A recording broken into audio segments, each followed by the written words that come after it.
So the next morning, the guards from the research facility find Sly in the mall and try to capture him. But he somehow manages to kick their asses again. You know, I could just automatically pwn stamp everybody who gets their ass kicked by a baby in this movie, but they don't really deserve it. Besides, I don't think I could afford that many ink pads. However, conveniently, Whit's mother takes him to the mall.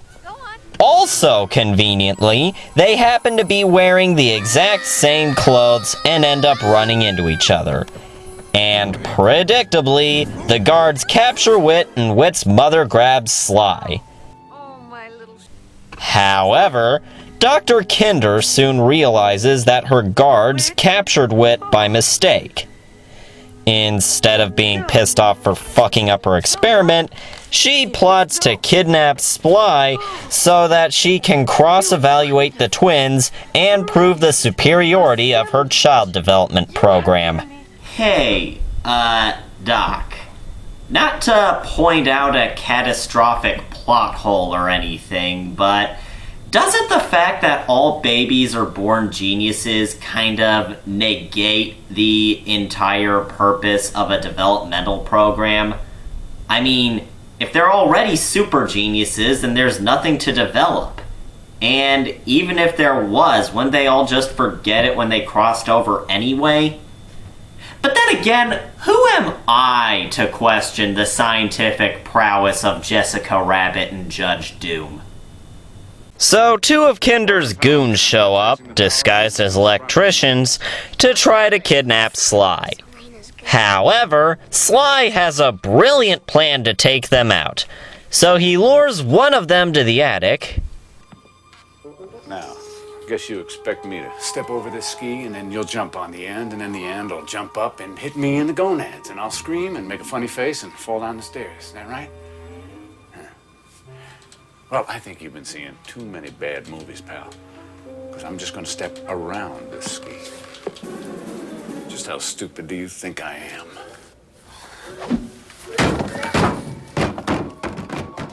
Pretty stupid. Okay, I'll admit it. That was actually kind of funny. Though I'm still curious as to how a toddler could possibly throw an iron at somebody, but I'll let that slide. This time. So with his partner incapacitated, the other goon decides to try his hand at capturing Sly. You really think I'm gonna walk over that ski, and you're gonna jump on the end, and that ski's gonna come up and hit me in the gonads, and I'm gonna scream and make a funny face and fall down the stairs? I don't think so. Cross your legs and smile. Seriously? The one decent gag in this movie, and they decide to repeat it frame for frame? Okay, fine. I take back the one remotely nice thing I said about this movie. Since her plan failed, she decides to move her entire facility to Liechtenstein and take Whit with her. So Sly and Whit start communicating with each other telepathically. Just go with it. As they decide to train the other babies in order to fight with them.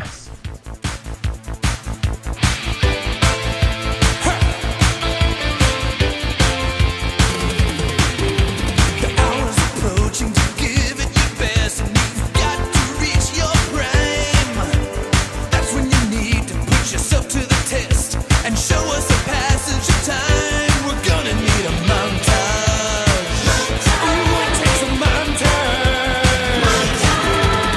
a lot of things happening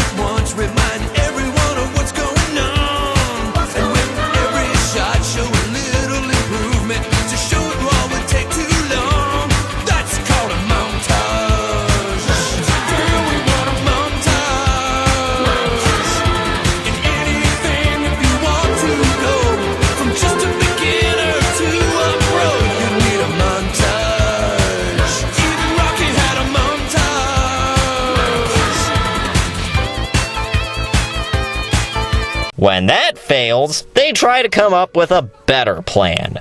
We have to use our secret weapon. What is it adults fear most about babies? Dirty diapers. You're wrong. Well, they make those stupid faces when they change our diapers. Dirty diapers. That's funny. Hey, yeah, that was a funny joke. Here's another one.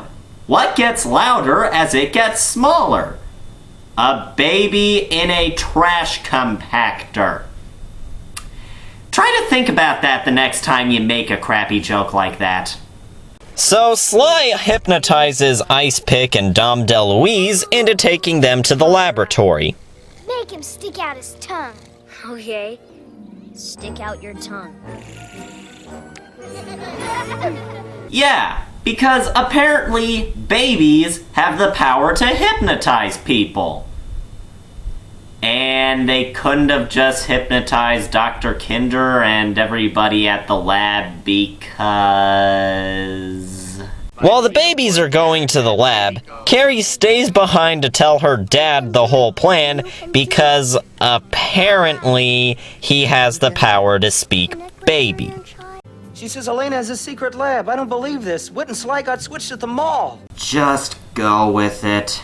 So he's trying to get the cops to the lab, but he's having some difficulty. Now let me get this straight.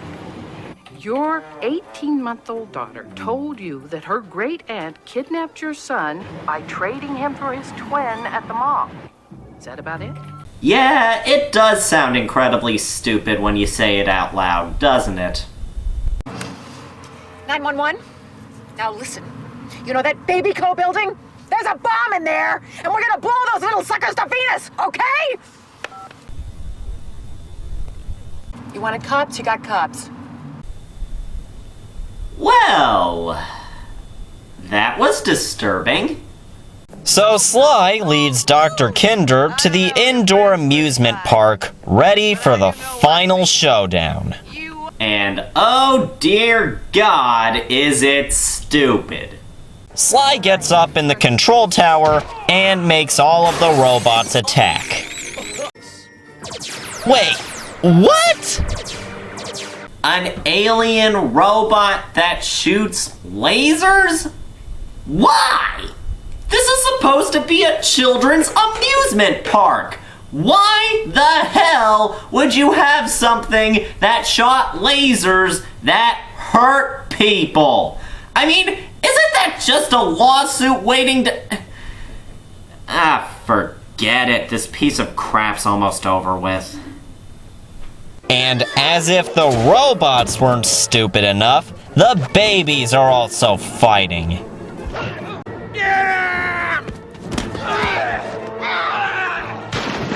Okay, with enough alcohol, I can just barely tolerate the babies punching and kicking, but there is no way in hell that a baby can kickflip an adult over them. Yeah, that kid would be a fucking puddle. So all the lab workers are defeated, but Kinder bags Whit and runs to the roof. However, while she's boarding the helicopter to escape, Whit's parents and the police show up to kick her ass. I am not your aunt. Not my aunt? Your mother adopted you when you were 2 years old. Oh, thank you, God. Thank you. Wow, what a shocking and totally relevant plot twist. So Whit and Sly finally reunite, but as fate would have it, they're both crossing over and losing their knowledge. We then cut back to the daycare where Peter MacNicol is trying to ask Carrie the secret of the universe, but she won't tell him. His wife then explains to him that the secret of the universe is love and family. Huh, here I always thought it was 42. After a montage of movie clips done to a really crappy country song, we close out on this. Okay, that's a wrap. You're out of here, Sly. If they think I'm doing the sequel for less than 20 mil, they're nuts. This movie scarred me for life when I was 9, and who can blame me? The premise is stupid, the plot makes no sense, and the comedy is painfully bad. So much so that I'm pretty sure that this movie is the reason why dead baby jokes exist. Wow. I actually feel a lot better. Huh. I guess reviewing this movie helped me come to grips with my childhood. You know what? I'm glad I reviewed this movie. Otherwise, that horrible childhood experience would have controlled me forever. You know what? I feel like I can conquer anything. This is the Necro Critic saying, there's nothing bad in your life that you can't conquer as long as you're willing to face it. Now, if you'll excuse me, I'm gonna go conquer my baby phobia. Baby wanna hug! Baby wanna hug! Baby wanna hug! Baby wanna hug!